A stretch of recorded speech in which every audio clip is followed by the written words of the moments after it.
le réveil de certaines communautés, églises locales, peuvent paraître une visitation d'en haut, et cependant être une occasion de chute pour beaucoup d'âmes sincères, qui se laissent ébranler, déséquilibrer par des puissances mauvaises, qu'elles ne peuvent pas différencier, celles provenant de la puissance divine. Il y a d'autres saisons de réveil dans de nombreux pays qui voient se reproduire de nombreux faits.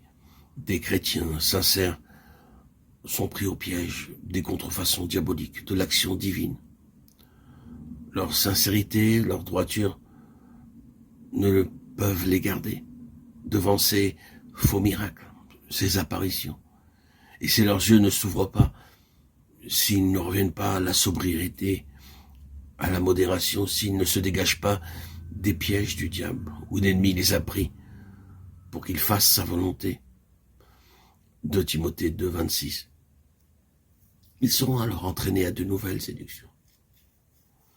Il faut que les enfants de Dieu sachent qu'être sincères dans ses motifs et fidèles dans la lumière, de la lumière reçue, n'est pas une sauvegarde contre la séduction et les ruses du diable.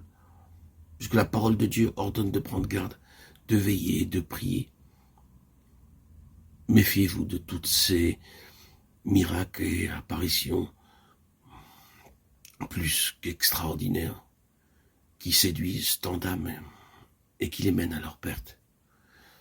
Les chrétiens sincères, fidèles, véridiques, peuvent être séduits pour plusieurs raisons. Lorsque, par la puissance de régénération du Saint-Esprit, un homme devient enfant de Dieu et reçoit une vie nouvelle dans la mesure où il se met au bénéfice du sacrifice expiatoire de Christ, il ne reçoit pas en même temps la toute connaissance sur Dieu, sur soi-même et sur le diable. Son intelligence, sa pensée qui est naturellement obscurcie de ténèbres, Ephésiens 4, 18, et bien sûr aveuglée par Satan, 2 Corinthiens 14, 4, n'est renouvelée que dans la mesure où la lumière y pénètre, donc dans la mesure où l'homme s'approprie la lumière. Rappelez-vous que la séduction s'adresse à l'intelligence, et c'est une erreur qu'on accepte comme vérité.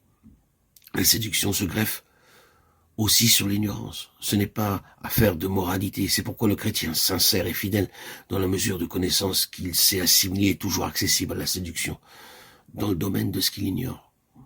Il peut être séduit sur tout ce qu'il ignore, à cause même de ce qu'il ignore. 2 Corinthiens 2, 11. La pensée que Dieu garde de la séduction, le chrétien sincère et fidèle est en soi une séduction, parce qu'elle empêche l'homme d'être sur ses gardes, et ne tient pas compte des conditions à remplir pour que Dieu puisse garder et agir. Christ n'aurait pas averti ses disciples en leur disant « Prenez garde que personne ne vous séduise » s'il n'y a pas eu danger de séduction. Et si Dieu s'était chargé de garder les siens, qu'ils fussent ou non sur leur garde, qu'ils connussent ou non le danger. Savoir que la séduction est possible garde l'intelligence ouverte à la lumière de la vérité. Et ceci est essentiel pour que Dieu puisse exercer sa protection en faveur des siens. Au contraire, une intelligence fermée favorise l'action de Satan, qui profite alors de la première occasion pour entraîner aux séductions de l'erreur.